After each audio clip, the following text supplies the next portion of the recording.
নিজেদের জায়গা থেকে যদি এগিয়ে আসি এটি অনেক বড়ই সম্ভব।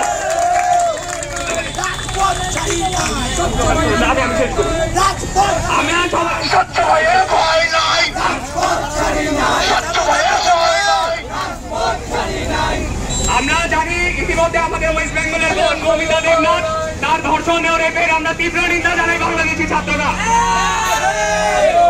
এবং আমি বলতে চাই from Bangladesh to west Bengal, Balochistan and Palestine, ইনকিলাব জিন্দাবাদ, ইনকিলাব জিন্দাবাদ, জিন্দাবাদ, ইনকিলাব জিন্দাবাদ, জিন্দাবাদ।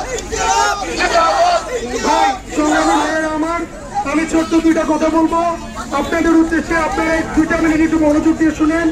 সাম্প্রতিক সময়ে লক্ষ্য করা যাচ্ছে বাংলাদেশের বিভিন্ন জায়গায় বাড়িতে, মহল্লায় বা গ্রামে একদম নাশকতা সৃষ্টিকারী, ধ্বংসযজ্ঞ, লুটপাট, ডাকাতি ও রাহাজানি ও ছিনতাই ও চাঁদাবাজির মতো অপরাধমূলক কর্মকাণ্ডে লিপ্ত রয়েছে। আমরা ছাত্র সমাজ কোনো ক্রমে এটার সাথে সম্পর্কিত না। যারা এ ধরনের অপকর্ম, দুর্নীতি, চাঁদাবাজি, ডাকাতি ও লুটপাট করবে আপনারা তাৎক্ষণিকভাবে বাংলাদেশ সেনাবাহিনীর শরণাপন্ন হবেন এবং ছাত্র সমাজের শরণাপন্ন হবেন। আমরা চাই স্বাধীন বাংলাদেশকে একটি স্বাধীনভাবে আমরা উদযাপন করবো।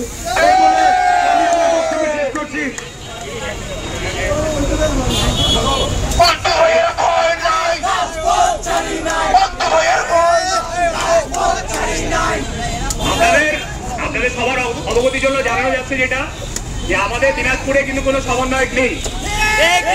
সমন্বয়কের নামে বিভিন্ন স্থানে চাঁদাবাজি আমরা খবর শুনেছি। এগুলোকে আপনারা এগুলোর বিরুদ্ধে রুখে দাঁড়ান। আমরা প্রতিটা সাধারণ শিক্ষার্থী আমরা নিজেদের সমন্বয়ক, যেখানে বাংলাদেশের প্রতিটা শিক্ষার্থী সমন্বয়ক, এখানে কোনো বৈষম্য নেই। সবাই নিজের স্থান থেকে এগিয়ে আসবো।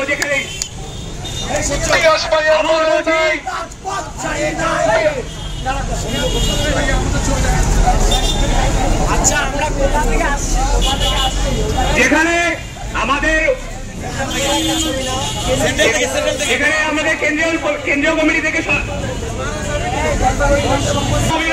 আন্দোলনের, আমাদের বৈষম্য বিরোধী ছাত্র আন্দোলনের নামটি, এগুলো যত কর্মসূচি হচ্ছে সবকিছু কেন্দ্রীয় কর্মসূচি। এখানে দিনাজপুরে কি করে সারা বাংলায় কোনো সমন্বয়ক নেই। সবাই সমন্বয়ক, আমরা সবাই নিজেদের সমন্বয়ক। এখানে সমন্বয়ক হয়ে একজন সাধারণ শিক্ষার্থী, একজন সমন্বয়ক কোনোভাবে আমরা বৈষম্য মেনে নিব না।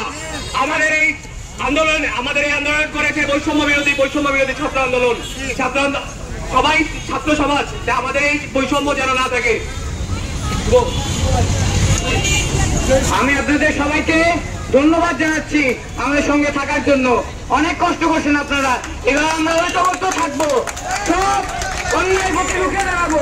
আমরা ঐক্যবদ্ধ থাকলে কেউ আমাদের সঙ্গে পারবে না। আমরা সবাই ইনকিলাব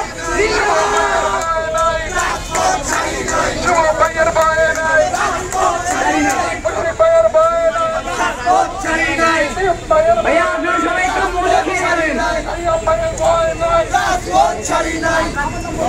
আপনারা সবাই থাকবেন, আমাদের তরফ থেকে একটু মজো আপনাদের জন্য। মজো। ধন্যবাদ সবাইকে। আজকে বৈষম্য বিরোধী ছাত্র আন্দোলন কেন্দ্রীয় ঘোষিত আজকের এই পদযাত্রা ইতিমধ্যে শেষ হয়ে গেছে। আপনারা জানেন বিগত দিনে আমরা এই রাজপথে কোন প্রকারের ছাত্ররা হোক, সাধারণ জনগণ হোক, কোন প্রকারের আজকের এই সমাবেশ আজকে এখানে মুলতবি করা হলো। আগামী দিনে যে কোনো কর্মসূচিতে আপনারা আজকে যেভাবে ভবিষ্যতেও আমরা একসঙ্গে মাঠে থেকে